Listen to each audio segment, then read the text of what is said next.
Students, now today we are going to study fungi. Okay, the fungi are heterotrophic organisms. You know that they are the heterotrophic organisms, means they take their food from the others.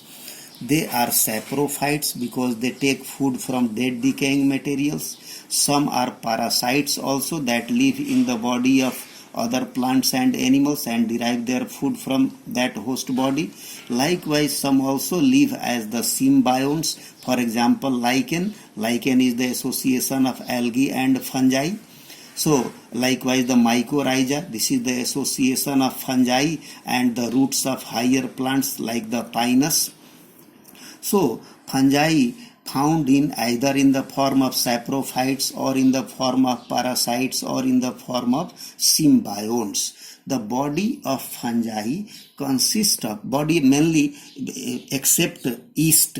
Yeast is unicellular structure, unicellular organism.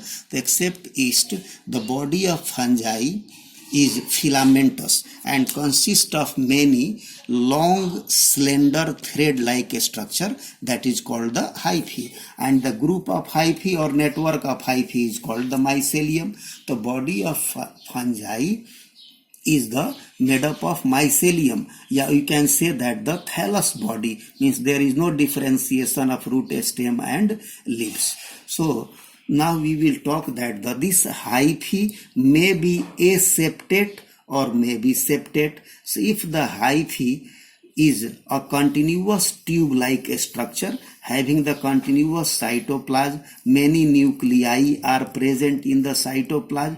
This type of hyphae are called the aseptate hyphae. This is called the aseptate hyphae because there is no septa or cross wall.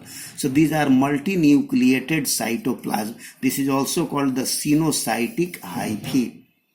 So in some fungi, their hyphae are consist of sinocytic or the multinucleate cytoplasm, and there the hyphae is aseptate. Now likewise in some fungi, their hyphae are septate, means divided by the many cross walls. These are the cross walls. So there will be the many cell-like structure or many compartment found, and each compartment may contain one nucleus, or there may be more than one nucleus also.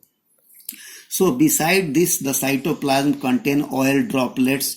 If the hyphae are old, that contain many vacuoles also, glycogen also, and the cell wall consists of chitin and the polysaccharides that we know already, we studied in the class also. Now we talk about the reproduction in the fungi. In fungi, there are three types of reproduction, that is the vegetative reproduction, asexual reproduction and the sexual reproduction. Vegetative reproduction occurs by fragmentation because their body is filamentous, and that filament or hyphae can break into pieces and each piece can grow to form the complete plant body or complete fungi or complete organism. So fragmentation occurs. Fission occurs, that the cell now divide to form two cells. Fission or budding occurs, like in the yeast budding occurs. Fission also occurs in the yeast. So there are the different modes of this vegetative reproduction in fungi. Now we will talk about the asexual reproduction. The asexual reproduction occurs by the different spores, asexual spores. So there are the different kinds of asexual spores like zoospores, sporangiospores, conidia, planospores, etc. Motile spores are called the zoospores. And if the spores develop in the sporangia, this is the sporangia, they are also called sporangiospores. And the hyphae that forms this sporangia are called the sporangiophore. So these are the hyphae that bears the sporangia. These hyphae are called the sporangiophore that bears the sporangia. And these sporangia forms the many sporangiospores, and when the sporangia ruptures, sporangiospores comes out, and these spores now dispersed in the surrounding. Through the air it reaches to the distant places, and when they get any substitutable surface, now they germinate to forms the mycelium.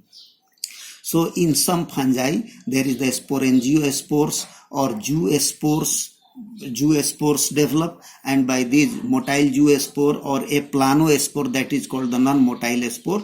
So different kinds of spores develop. For example, you can see here, this is the hyphae of penicillium. So penicillium forms, this is the hyphae that forms the many conidia. That hyphae are called the conidiophore, that produces the conidia. And conidia now breaks from here and it behaves as the spore and germinate to forms the complete penicillium. Likewise, here we just now we learned in the Rhizopus, there is the sporangia formation occurs in the Rhizopus or bread mold. So by the sporangiospores they reproduce. Likewise, the penicillium reproduced by this conidia. This after separation, this conidia behave as the spores.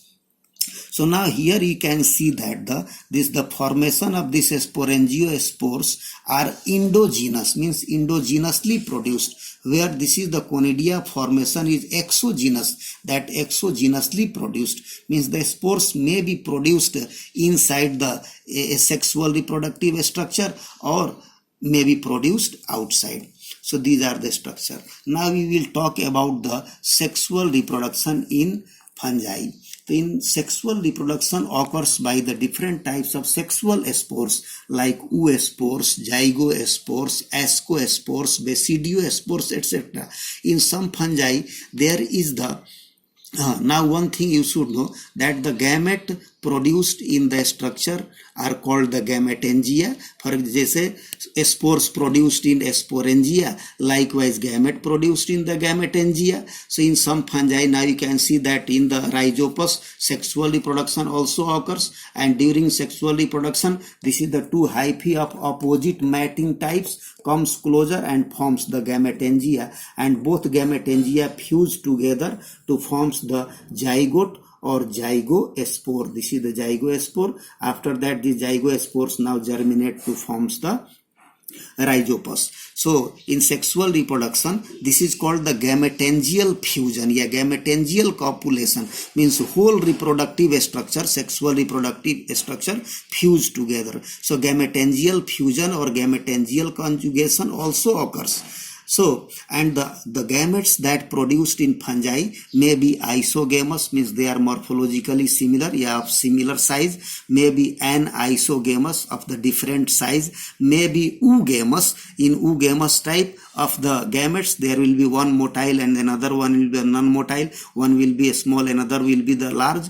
So likewise, so in some fungi gametangial copulation occurs and it forms the zygospore. This zygospore now germinate to forms the mycelium, for example in the Rhizopus. Likewise, here you can see that this shown the dikaryotic hyphae. So in some fungi, two haploid hyphae of opposite strain, opposite mating types come closer and their first cytoplasm fuses together, and after the fusion of cytoplasm, this is called the plasmogamy, and there will be the two nucleus in each cell, that is the binucleate or dikaryon stage. This is the dikaryotic hyphae produced. So in the sexual cycle in many fungi, first plasmogamy occurs, means their cytoplasm fuses, the two hyphae of opposite strain, compatible mating types comes closer and their cytoplasm fuse together, that is called the plasmogamy. Then karyogamy occurs, means their nucleus fuses to form zygote, and then zygotic meiosis occurs, means zygote divide by meiosis to forms the different kinds of spores, and then that spores develop to forms the mycelium. So now here we can see that in some fungi that the different kinds of spores are produced, and by these spores they germinate to forms the mycelium, like oospore, zygospore. Just now here we talk about in the Rhizopus. Likewise, ascospores, basidiospores. These are the spores produced after this zygotic meiosis. Now, thank you. Now we will talk in the next video.